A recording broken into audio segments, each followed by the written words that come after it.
అద్భుతమైనటువంటి పాత్ర పోషించినటువంటి మహానుభావుడు హనుమ. గోష్పదీకృతమారాసిం వశకీకృత రాక్షసం రామాయణ మహామాలా రత్నం వందే అనిలాత్మజం అని ఆయన గురించి స్తోత్రం చేస్తే ఇదే స్తోత్రం చేస్తాం. ఏదైనా మనం మెళ్ళో ఒక హారం వేసుకున్నాం అనుకోండి, ఆ హారానికి రెండు వైపులా పేటలు అంటారు. రెండు పేటల్ని కలుపుతూ మధ్యలో ఒక నాయకం పూస అని ఉంటుంది. అది చాలా సొబగుగా చాలా గొప్పగా ఉంటుంది. సీతమ్మ రాముడు అనబడేటటువంటి హారంలోని అటు ఇటు ఉన్న పేటల్ని కలిపేటటువంటి ఆ నాయకం పూస, ఆ మణి హనుమ. ఆయన శ్రీరామాయణానికి అంతటికీ కూడా గొప్ప తేజస్సుని, రామాయణానికి అంతటికీ కూడా అంతటి ప్రకాశాన్ని తీసుకొచ్చినటువంటి మహాపురుషుడు. అసలు స్వామి హనుమ పేరు చెప్తే చాలు, బుద్ధిర్యశో బలం ధైర్యం నిర్భయత్వం అరోగత అజాడ్యం వాక్పటుత్వం చ హనుమత్ స్మరణాత్ లభేత్. హనుమని స్మరించినంత మాత్రం చేత, హనుమకి నమస్కరించి హనుమని సేవించినంత మాత్రం చేత హనుమ యొక్క గొప్పతనం ఎక్కడుందంటే అజాడ్యం. ఆయనని సేవించినటువంటి వారికి జాడ్యము పోతుంది. జాడ్యము అంటే జడత్వము. జడత్వము అన్న మాటకు అర్థం ఏమిటంటే స్పందన శక్తిని కోల్పోవడం. శ్రీరామాయణంలో రామచంద్రమూర్తిగా శ్రీ మహావిష్ణువు వచ్చే ముందే బ్రహ్మదేవుడు అనేక మంది దేవతల్ని శాసించాడు. రావణ సంహారం అంటే అంత తేలికైన విషయం కాదు. నరవానరముల చేత సంహరింపబడడు కనుక, ఆయన నరవానరముల చేత సంహరింపబడనని వరం అడగలేదు కనుక మీ అందరూ కూడా వానరాంశలలో వెళ్ళండి అన్నాడు. దేవతలందరూ వానరుల యొక్క అంశలలో వచ్చారు. కానీ ఒక్క హనుమ అవతారం మాత్రం చాలా విశేషమైన అవతారం. అసలు శ్రీరామాయణంలో విచిత్రం ఏమిటంటే బాలకాండలో హనుమ కనపడరు, అయోధ్యకాండలో కనపడరు, అరణ్యకాండలో కనపడరు. ఆయన కనపడేది 3 కాండలు దాటిపోయిన తర్వాత 4వ కాండ కిష్కింధకాండ ప్రారంభంలో కనపడతారు. 4వ కాండలో కనపడినటువంటి హనుమ కిష్కింధకాండ దాటగానే సుందరకాండలో అత్యద్భుతమైన పాత్ర పోషిస్తారు. ఇంకా తర్వాత శ్రీరామాయణంలో కిష్కింధకాండ వరకు ఉన్న పాత్రల్ని మర్చిపోయిన వాళ్ళు ఉంటారేమో, కానీ ఇక హనుమ పాత్ర మాత్రం ఎవ్వరూ విడిచిపెట్టలేరు. అంత గొప్ప స్థితిని పొందుతుంది. 7 కాండల రామాయణంలో ఉత్తరకాండ చాలా మంది చదవరు, 6 కాండలే చదువుతారు. 6 కాండలలో 3 కాండలలో అసలు హనుమ గురించి ఏమీ లేదు. 4వదైన కిష్కింధకాండలో ఆయన ప్రవేశం, 4వదైన కిష్కింధకాండలో హనుమత్ ప్రవేశ సమయంలో అసలు ఆయన ఎలా పుట్టారు అన్నదాన్ని మహర్షి చెప్పలేదు. అకస్మాత్తుగా హనుమ ఆ భయపడిపోతున్నటువంటి సుగ్రీవుణ్ణి నువ్వు ఇలా భయపడకూడదు అన్న దగ్గర ప్రారంభం హనుమ పాత్ర ప్రవేశం. ఎవరి హనుమ, ఎక్కడి నుంచి వచ్చారు, మధ్యలో ఒకసారి సంక్షిప్త పరిచయం మాత్రమే చేస్తారు. కానీ అసలు హనుమ యొక్క అవతార విశేషాన్నంతటినీ కూడా శ్రీరామాయణం ఉత్తరకాండలో చెప్పారు. అందులో అంజనాదేవి వాయుదేవుణ్ణి తన గర్భమునందు ధరించింది, అనగా వాయువు యొక్క తేజస్సుని ధరించి ఆమె గర్భవతి అయింది. కారణజన్ముడైనటువంటి ఒక మహాపురుషుడు జన్మించాలి. ఆమె పర్వత గుహలో ఉంది ఆ సమయంలో, అరణ్యంలో. ఆమెకి శాలిశూక నిభాభాసం ప్రసూతేమం తదాంగన ఫలాన్యాహర్తుకామావై నిష్క్రాంత గహనే వనే అన్నారు మహర్షి. ఆమె శాలిశూక నిభాభాసం, హనుమ యొక్క రంగు గురించి లోకంలో రకరకాల అపోహలు. ఆయనకి తీసుకెళ్లి నీలం రంగు వేసేస్తూ ఉంటారు. అసలు ఆయన రంగు అది కాదు. ఆయన పచ్చగా బంగారం ఎలా ఉంటుందో అలా ఉంటారు. వేష్టితార్జున వస్త్రంతం విద్యుత్ సంఘాత పింగళం అంటారు సుందరకాండలో మహర్షి. మెరుపుల పోగు ఎలా ఉంటుందో అంత పచ్చటి రంగు అయింది. శాలిశూక నిభాభాసం అంటే ఒక ధాన్యపు గింజని తీసుకుని పట్టుకుంటే దాని మొన ఎలా ఉంటుందో అంత పచ్చగా మిరిసిపోతున్నటువంటి హనుమ ఆ అంజనాదేవి యొక్క గర్భము నుండి బయటికి వచ్చారు. ఆవిడికి ఆకలేసి ఓ పండు తిందామని ఆ గుహలోంచి ఆ పక్కన ఉన్న అడవిలోకి ఆవిడ వెళ్ళింది. ఫలాన్యాహర్తు కామావై నిష్క్రాంత గహనీవని. ఇప్పుడు ఈ పిల్లవాడు పడుకుని ఉన్నాడు, అప్పుడే పుట్టాడు. పుట్టి ఇంకా కొద్ది సమయం ఈ పిల్లవాడికి ఆకలేసి పాలు ఇవ్వడానికి అమ్మ దగ్గరలో లేదు. పుడుతూనే ఈ పిల్లవాడికో పండు తిందామనిపించి ఆయన పైకి తలెత్తి చూశాడు. బాలసూర్యుడు కనపడ్డాడు. అంటే తెల్లవారుజాము సమయంలో సూర్యోదయ సమయమునందు స్వామి హనుమ జన్మించారు. ఆ బాలసూర్యుడిని చూసి ఇదేదో ఎర్రటి పండు అనుకున్నారు. ఆయన అనుకుని వెంటనే బాలార్కాభిముఖో బాలో బాలార్క ఇవమూర్తివాన్ అన్నారంతే మహర్షి. బాలసూర్యుణ్ణి చూసి తినే పండనుకుని ఈయన కూడా బయలుదేరి సూర్యపథం వైపుకి వెళ్ళిపోయారు. ఇప్పుడు వాళ్ళిద్దరూ ఒకరికొకరు ఎదురుగా ఎలా ఉన్నారు? మహర్షి అన్నారు, బాలార్కాభిముఖో బాలో. బాలసూర్యుని ఎదురుగుండా నిలబడిన ఈ బాలుడు కూడా అంతే తేజస్సుతో ఉన్నాడు. పరబ్రహ్మమైన సూర్యనారాయణుడు తన దగ్గరికి వచ్చి తననే తినేద్దామని వస్తున్న బాలుణ్ణి చూశాడు. అరెరే, నేను ఇంత తేజస్సుతో నిలబడితే ఈ పిల్లవాడు కాలిపోతాడు. ఈ పిల్లవాడి యొక్క జన్మయే అపురూపము, అసాధారణము. వీడు లోకంలో తరువాతి కాలంలో చాలా ఉపకారం చెయ్యవలసిన వాడు. కాబట్టి ఈ పిల్లవాడిని నేను చెనకకూడదు అని తన తేజస్సుని ఉపసంహారం చేశాడు. ఆ పిల్లవాడు దగ్గరికి వెళ్ళిపోయి ఆ సూర్య బింబాన్ని పట్టుకున్నాడు, పండనుకుని తిందామని. అది పర్వకాలం కాబట్టి రాహువు సూర్యుణ్ణి గ్రసించడం కోసమని ఆయన వచ్చాడు. పిల్లలకి చాపల్యం ఉంటుంది, కాసేపు ఇది పట్టుకుంటారు, ఇంకొకటి కనపడది ఆకర్షణీయంగా అనిపిస్తే దీన్ని విడిచిపెట్టి దాన్ని పట్టుకుంటారు. కాబట్టి ఇప్పుడు ఆయన ఈ సూర్యబింబాన్ని విడిచిపెట్టి ఆ రాహువుని పట్టుకోవడానికి వెళ్ళారు. ఆ రాహువు ఈ పిల్లవాడిని చూసి హడిలిపోయాడు. హడిలిపోయి, నాకు దేవతలు వరమిచ్చారు, నేను మాత్రమే పర్వకాలంలో సూర్యచంద్రుల్ని రాహువు కేతువు తినాలి, అటువంటిది ఇవాళ ఒక పిల్లవాడు కూడా వచ్చాడు, కాబట్టి దేవతలు మర్యాద తప్పారు, కాబట్టి దేవతల అధిపతినైన ఇంద్రుణ్ణి అడుగుతానని చెప్పి ఆయన వెనక్కి తిరిగి వెళ్ళిపోయాడు. ఈ పిల్లవాడు గబగబా వచ్చి మళ్ళీ సూర్యబింబాన్ని ఈలోగా రాహువు దేవలోకానికి వెళ్ళి దేవేంద్రుడికి ఫిర్యాదు చేశాడు. అయ్యా, పర్వకాలంలో నేను తినాలి, కానీ వేరొక పిల్లవాడు వచ్చి తినేస్తున్నాడు సూర్యుడిని, అది ఎలా సంభవం? నేను వస్తాను పద అని ఇంద్రుడు బయలుదేరి వచ్చాడు ఐరావతం మీద. ఈ పిల్లవాడు సూర్యబింబాన్ని పట్టుకుని అది ఏదో కొరికి తినబడేటటువంటి పండనుకుని కొరకబోతున్న సమయంలో మళ్ళీ రాహు వచ్చాడు. ఆయన మళ్ళీ ఈ బింబాన్ని వదిలేసి రాహువు దగ్గరికి వెళ్ళాడు. రాహువు భయపడి వెనకనున్న ఇంద్రుడి దగ్గరికి వెళ్ళాడు. ఈయన మళ్ళీ రాహువుని విడిచిపెట్టి ఇంద్రుణ్ణి చూశారు. ఇంద్రుడు ఏనుగు నచ్చింది సార్ ఆయనకి, ఎందుకంటే తెల్లగా ఉంటుంది ఐరావతం పుష్టిగా. ఈ పండు బాగుందని ఐరావతాన్ని వెళ్ళి పట్టుకుని కొరకబోతున్నారు. ఎక్కడ లేని కోపం వచ్చి ఇంద్రుడు వజ్రాయుధం పెట్టి కొట్టాడు. కొడితే అంతే, ఎడమ దవడ విరిగి ఆ పైనుంచి కింద పడిపోయారు. శ్రీరామాయణం ప్రకారం ఆయన ప్రాణములు ఉగ్గడింపబడ్డాయి. కింద పడిపోయి ఆ గుహలో రాతి మీద పడి కింద పడిపోయారు. కింద పడిపోగానే వాయువుకి తెలిసింది విషయం. అపారమైన తేజోమూర్తిని శ్రీరామాయణ కాలంలో అందరికీ ఉపకరించడానికి నేను కన్నాను, తండ్రిని అయ్యాను. ఇటువంటి పిల్లవాడిని ఇంద్రుడు ధూర్తుడై వజ్రం పెట్టి కొట్టాడు, కాబట్టి నేను నా ప్రసారమును ఆపేస్తాను. అదో చిత్రం. కాబట్టి ఇప్పుడు వాయువు తన ప్రసారాన్ని ఆపగానే సృష్టిలో ఇప్పటి వరకు జరగని చమత్కారం జరిగింది. ఎవడో హవిస్సిస్తున్నవాడు అలాగే ఉండిపోయాడు, సంధ్యావందనం చేస్తూ అర్ఘ్యమిస్తున్నవాడు అలా ఉండిపోయాడు, నవ్వుతున్నవాడు నవ్వుతూ ఉండిపోయాడు, ఏడుస్తున్నవాడు ఏడుస్తూ ఉండిపోయాడు. ఎక్కడా లోకంలో కదలికలు లేవు. బయట తిరగడం మానే లేదు వాయువు. హనుమ మీద ఇంద్రుడు వజ్రం ప్రయోగిస్తే శరీరముల లోపల తిరగడం కూడా మానేశాడు ఆయన.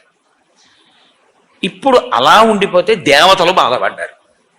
మనుష్యులు పక్షులు మృగములు అలా అయిపోతే దేవతలకు ఎందుకంటే బాధ? మనం హవిస్సిస్తే తప్ప దేవతలకు అన్నం దొరకదు. మనం ఇచ్చిన హవిస్సే వాళ్ళు తింటారు, తిని తృప్తి పొంది వాళ్ళు వర్షం కురిపిస్తారు. కాబట్టి ఇప్పుడు దేవతలకు హవిస్సు లేదు. కాబట్టి మనుష్యలోకం పక్షాన దేవతలందరూ బ్రహ్మగారి దగ్గరికి వెళ్ళారు.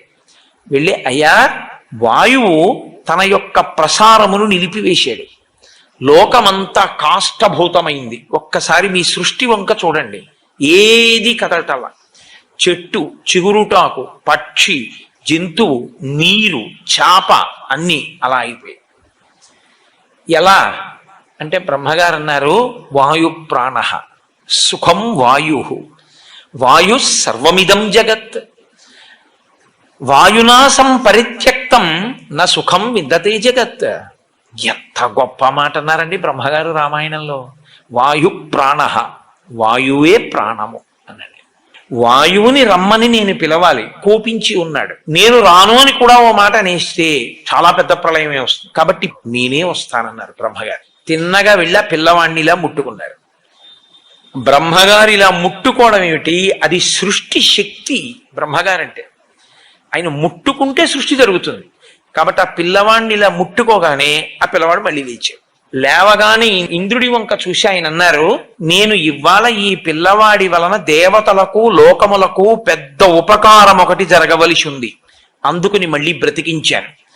మీ అందరూ కూడా ఈ పిల్లవానికి వరములు ఇవ్వండి అన్నాడు. అంటే ఇంద్రుడు అన్నాడు, ఈ పిల్లవాడిని పడగొట్టింది నేనే. నేను వేసిన వజ్రాయుధానికి ఇతని ఎడమ దవడ సొట్టబడింది కాబట్టి, సొట్టబడిన హనువులు కలిగిన వాడు కాబట్టి ఈ పిల్లవాణ్ణి నేను వజ్రాయుధంతో కొట్టానన్న దానికి గుర్తుగా హనుమా అని పిలవబడతాడు. 2, నేనిచ్చే వరం ఏమిటంటే ఈ పిల్లవాణ్ణి నా వజ్రాయుధము ఇక చెనకలేదు. సూర్య భగవానుడు అన్నాడు, నాలో ఉన్న తేజస్సులో 100వ వంతు ఈ పిల్లవాడికి ఇచ్చేస్తున్నాను. వీడికి శాస్త్రం చదువుకునే యోగ్యత కలిగిన నాడు సమస్త శాస్త్రములు నేను బోధ చేస్తాను. వరుణుడు అన్నాడు, ఈ పిల్లవాడికి అలసట, దగ్గుత్తిక ఇలాంటివి కలగవు. వరుణపాశముల చేత ఈ పిల్లవాడు ఎప్పుడూ మృత్యువుని పొందడు. యమధర్మరాజు గారు అన్నారు, నా శక్తి 2 రకములుగా ఉంటుంది, 1 రోగము, 2 మృత్యువు. ఈ 2 లోకంలో ప్రవేశపెడతాను నేను. నా అనుగ్రహం చేత ఈ పిల్లవాడికి రోగం ఉండదు, ఈ పిల్లవాడికి మృత్యు ఉండదు. కాబట్టి ఇతను మృత్యువునకు అతీతుడై ఉంటాడు. చతుర్ముఖ బ్రహ్మగారు అన్నారు, ఈ పిల్లవాడు బ్రహ్మదండమునకు కూడా లొంగడు. ఎవరికి వచ్చే ఈ శక్తులన్నీ? ఇంకా 1 గుక్కెడు పాలు, అమ్మ పాలు కూడా తాగని పిల్లవాడికి బహుశః పౌరాణిక వాంగ్మయంలో ఎవరికీ కలగనంత రీతిలో హనుమకొచ్చాయి. ఇవన్నీ పుట్టిన గంటలో ఇన్ని దేవతల శక్తులు ఆయనకు వచ్చేసాయి. ఇంతమంది మిగిలిన దేవతలందరూ వచ్చారు. అందరూ తమ తమ శక్తుల్ని ధారపోయడంలో చిత్రం ఏమిటంటే, అమ్మవారు ఆవిర్భవిస్తుంటుంది దేవీ భాగవతంలో. అప్పుడు తమ శక్తిలో కొంత ధారపోస్తారు. ఇక్కడ వాళ్ళు ఏం చేశారంటే, మా ఆయుధముల వలన ఈ పిల్లవాడు చెనకబడడు. కాబట్టి ఇప్పుడు హనుమని బంధించగలిగినది, కొట్టగలిగినది, చంపగలిగినది, అలసటకి గురి చెయ్యగలిగినది, కాల్చగలిగినది, తడపగలిగినది ఏది ఎవరికి శక్తి లేదు. అటువంటి ఒక మహాభూతము తయారైంది, ఆయనే హనుమ. 1 గంటలో ఇన్ని శక్తుల్ని ఆ పిల్లవాడికి ఇచ్చేశారు. ఆయన పసిపిల్లాడు. ఇన్ని శక్తుల్ని ఇచ్చారు కానీ బాల్య చాపల్యమును తీయలేదు. ఈయన అంజనాదేవితో కలిసి వెళ్ళి మున్యాశ్రమములకు వెళ్ళి ఆ చెట్లన్నీ విరగొట్టేసేవారు, ఆ పాకలన్నీ పీకేసేవారు, ఆ బట్టలన్నీ చింపేసేవారు. విపరీతమైన బలం. అది ఎలా వినియోగించుకోవాలో తెలియగలిగినటువంటి పరిణితిని పొందినటువంటి వయస్సు కాదు. చాపల్యము చేత ఈ బలమంతా కూడా అందరినీ ఇబ్బంది పెట్టేదిగా తయారైంది. అప్పుడు ఋషులందరూ అన్నారు, ఈ పిల్లవాని బలము ఈ పిల్లవాడు మరిచిపోవుగాక. మరి ఎప్పుడు గుర్తొస్తుంది ఈ పిల్లాడికి అని అడిగారు. యదా తే స్మార్యతే కీర్తి తదా తే వర్ధతే బలం. ఈ పిల్లవాని యొక్క బలాన్ని మళ్ళీ జ్ఞాపకం చెయ్యడం కోసమని ఏ మహాపురుషుడు ఏ కాలమునందు స్తోత్రం చేస్తాడో ఆ కాలమునందు జ్ఞాపకానికి వస్తుంది. అంటే ఇప్పటికీ హనుమ మరిచిపోయి ఉన్నారా తన బలాన్ని? మరిచిపోయి ఉంటే 100 యోజనములు ఎలా దాటారండి? హనుమ ఎప్పుడూ బలవంతులే. ఆయన శాపం ఎప్పుడు తీరిపోయిందో తెలుసా అండి? కిష్కింధకాండ చివరిలో తీరిపోయాయి. కిష్కింధకాండ చిట్ట చివరిలోకి వెళ్ళినప్పుడు ఆ 100 యోజనముల సముద్రాన్ని దాటి వెళ్ళాలి. దొరికేసిందిగా, విషయం తెలిసిపోయింది. 100 యోజనములు దాటి వెళ్ళిపోతే అవతల ఉన్న కాంచన లంకలో శిశుపా వృక్షం కింద సీతమ్మ తల్లి ఉందని ఎలా తెలుసు? అంటే దూరదృష్టి కలిగినటువంటి వాడు సంపాతి ఎంత దూరమైనా చూసి చెప్పగలడు. ఇదిగో ఇక్కడి నుంచి నాకు చూస్తే 100 యోజనముల అవతల కాంచనలంకలో ఉన్నటువంటి శీశుపావృక్షం కింద కూర్చున్న సీతమ్మ తల్లి నాకు కనపడుతోంది, అక్కడుంది సీతమ్మ అని చెప్పాడు. కాబట్టి ఇప్పుడు 100 యోజనములు దాటి వెళ్ళాలి. ఎవరు వెడతారు? మైందుడున్నాడు, దివిదుడున్నాడు, జాంబవంతుడున్నాడు, అంగదుడున్నాడు, సుషేణుడున్నాడు, తారుడున్నాడు. వీళ్ళందరూ లేచి ఒకడు 30, ఒకడు 40, ఒకడు 50, ఒకడు 60, ఒకడు 70, ఒకడు 90. ఎవడు ఎంత చెప్పినా 100 వెళ్ళి 100 తిరిగి రాలేని వాడు సముద్రంలోనే పడిపోతాడు. ఒక్క అంగదుడు అన్నాడు, నేను 100 యోజనములు దాటి లంకాపట్టణ ప్రవేశము చేయగలను, కానీ తిరిగి నేను వెనక్కి రాగలనా అన్న విషయంలో నాకు స్థిరమైనటువంటి అభిప్రాయం లేదు, రాగలనో రాలేనో అన్నాడు. జాంబవంతుడు అన్నాడు, నువ్వు ప్రభువి, నిన్ను పంపించరేమిటి అని అప్పుడు స్తోత్రం చేశాడు హనుమని. హనుమా, నీ శక్తి నీకు తెలియదు, నువ్వు నీ శక్తిని పుంజుకో, నీ బలాన్ని నువ్వు మరిచిపోయావు, నీకింత శక్తి ఉంది, నువ్వు వాయుదేవుని కుమారుడవు అని స్తోత్రం చేశాడు. ఆయన్ని స్తోత్రం చేసి గుర్తు చెయ్యగానే శాప విమోచనం అయిపోయాడు, ఆయనకి బలం వచ్చేసింది. హనుమ ఉత్తరక్షణ ప్రతిజ్ఞ చేశారు, నేను ఇక్కడి నుంచి బయలుదేరితే, నేను నిలబడినప్పుడు, నేను ఇక్కడి నుంచి ఎగిరినప్పుడు నా పాదముల యొక్క శక్తిని భూమి తట్టుకోలేక పాతాళములోకి కుంగిపోతుంది. కాబట్టి నేను మహేంద్రగిరి పర్వత శిఖరముల మీద నిలబడి అక్కడి నుంచి బయలుదేరుతాను. నా శక్తి ఏమిటో నాకు అర్థమైంది. 100 యోజనముల సముద్రమును నేను లంఘించి ఆవలకి వెళ్ళక్కర్లేదు, నేను ఇప్పుడు 100 యోజనములు గడచి వెడతానన్నారు ఆయన. అప్పుడే పోయింది ఆయనకి ఆ శాపం.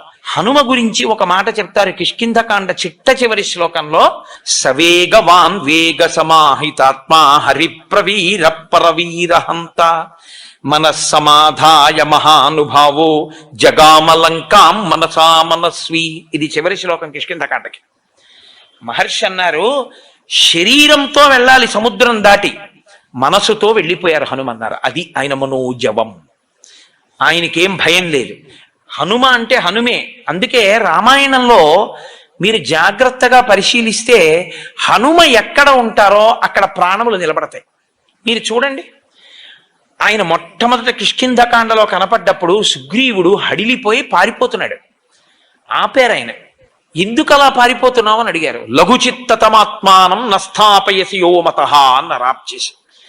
ఇంత తేలికైన మనస్సున్న వాడివి, ఇంత పిరికి వాడివి, నువ్వు వానరాజ్యానికి రాజవుతావా నువ్వు?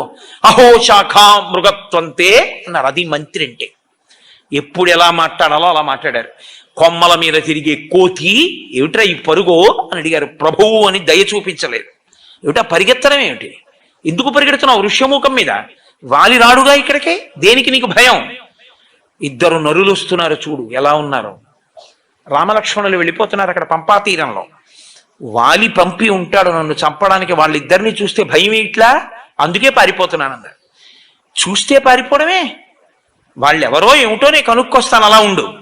వెళ్ళి రామలక్ష్మణులతో సుగ్రీవుడికి మైత్రి చేయించారు. రామలక్ష్మణులకు సుగ్రీవుడికి మైత్రి జరిగింది కాబట్టి సుగ్రీవుడికి రాజ్యం వచ్చింది. సుగ్రీవుడి భార్య రుమ సుగ్రీవుడికి దక్కింది. అసలు యుద్ధకాండలో ఆయన చేసినటువంటిది ఒక అత్యద్భుతాన్ని చేశారు ఆయన. అది అనన్య సామాన్యం. ఎందుచేత అంటే ఒకరోజు యుద్ధకాండలో ఇంద్రజిత్ యుద్ధం చేశాడు. యుద్ధం చేసినప్పుడు వానర సైన్యంలో ఎవ్వరూ లేచి నిలబడడానికి వీలు లేకుండా రామచంద్రమూర్తి అంతటి వాడు నిలబడిన తీరుని వాల్మీకి మహర్షి వర్ణించారు. వడగళ్ల వానలో నిలబడిన వాడిలా ఉన్నాడు రాముడు అన్నారు. ఒక వానరుణ్ణి కాదు, కొన్ని కోట్ల మంది వానరుల్ని, 84 కోట్ల మంది వానరుల్ని అని నాకు జ్ఞాపకం. ఆకాశంలో మేఘాల చాట్న ఉండి ఎప్పుడు బాణం తీశాడో, ఎప్పుడు బాణం వేశాడో తెలియకుండా అందరి శరీరంలోనూ బాణాల ములుకులు విరిగిపోయాయి. కొన్ని లక్షల మంది చనిపోయారు. కొన్ని లక్షల మందికి కాళ్ళో చేతిలో విరిగిపోయాయి. రామలక్ష్మణులు కూడా పడిపోయారు నేల మీద. ఆ పడిపోయిన రోజున బ్రహ్మాస్త్రానికి కట్టుబడడు కాబట్టి ఇంద్రజిత్ బ్రహ్మాస్త్రం వేసి వెళ్ళిపోతే హనుమ ఒక్కరే బ్రహ్మాస్త్రమునకు కట్టుబడరు కాబట్టి ఆయన లేచారు. గౌరవం ఇచ్చి బ్రహ్మాస్త్రానికి కాసేపు కట్టుబడి లేచారు. విభీషణుడికి తెలుసు కాబట్టి తట్టుకున్నాడు.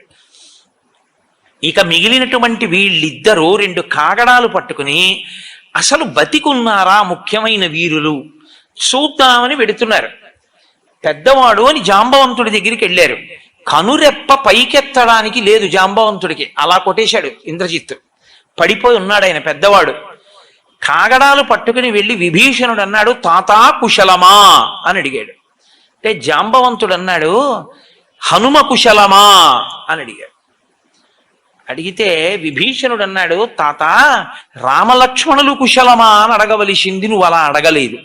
నువ్వు అలా అడగకుండా హనుమ కుశలమా అని అడుగుతున్నావు, పొరపాటు పడ్డావా అన్నారు.